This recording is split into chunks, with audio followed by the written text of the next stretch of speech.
तीसरा विषय साथियों, unified pension scheme. Unified pension scheme UPS.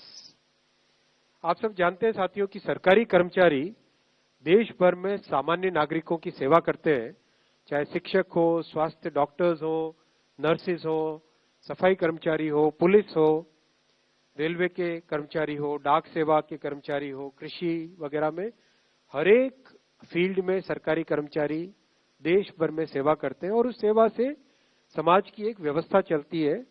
और सदियों से सरकारी कर्मचारियों का बहुत एक महत्वपूर्ण किसी भी सोसाइटी में स्थान रहा है, चाहे पास्ट देखें, आज देखें, चाहे डेवलप्ड कंट्रीज देखें, डेवलपिंग कंट्रीज देखें, सब जगह गवर्नमेंट एम्प्लॉयज का, गवर्नमेंट के पूरे स्ट्रक्चर की बहुत बड़ी वैल्यू रही है।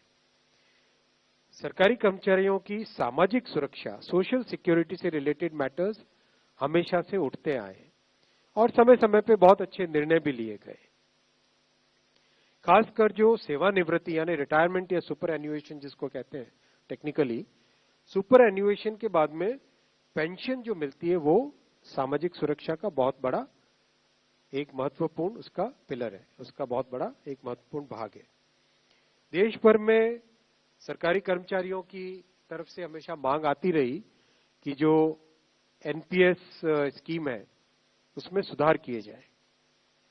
सुधार के लिए एक कमेटी बनाई थी माननीय प्रधानमंत्री श्री नरेंद्र मोदी जी ने अप्रैल 2023 में।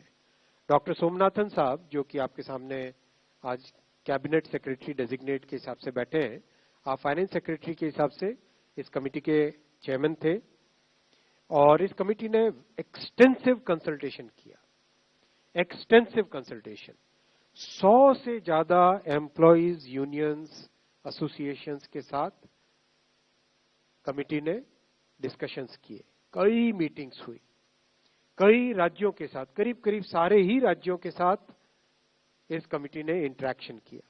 उनके इस राज्यों के फाइनेंस सेक्रेटरीज, राज्यों की पॉलिटिकल लीडरशिप, सभी ने अपने अपने इनपुट दिए। राज्य सरकारों के जो एम्प्लॉयज की एसोसिएशंस थी उन सब ने इंपॉर्टेंस दी।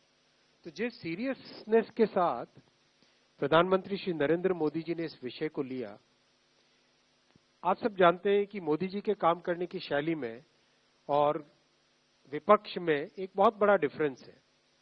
विपक्ष में केवल एक मुद्दा रख देना, केवल एक घोषणा कर देना, कुछ अनाउंसमेंट्स कर देना, वो उनकी शैली है। मोदी जी की शैली है हमेशा जो मुद्दा है उसको सीरियसली लो, उसको डिटेल में समझो, उस पर जितना पॉसिबल है कंसल्टेशन करो और उस कंसल्टेशन से निकल के जो देश हित में, जनहित में और स्टेक होल्डर्स के हित में जो विषय आए उसको उस तरह से आगे रखना।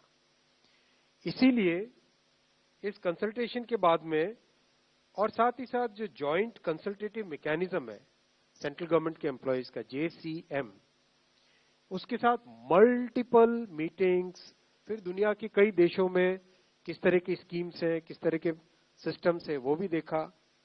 फिर भारत की जो अर्थव्यवस्था है और केंद्र सरकार का बजट है उसको समझने के लिए रिजर्व बैंक ऑफ इंडिया के साथ, वर्ल्ड बैंक के साथ, सबके साथ कंसल्टेशंस हुए और इस कंसल्टेशन के बाद में एक यूनिफाइड पेंशन स्कीम का रिकमेंडेशन इस कमेटी ने किया।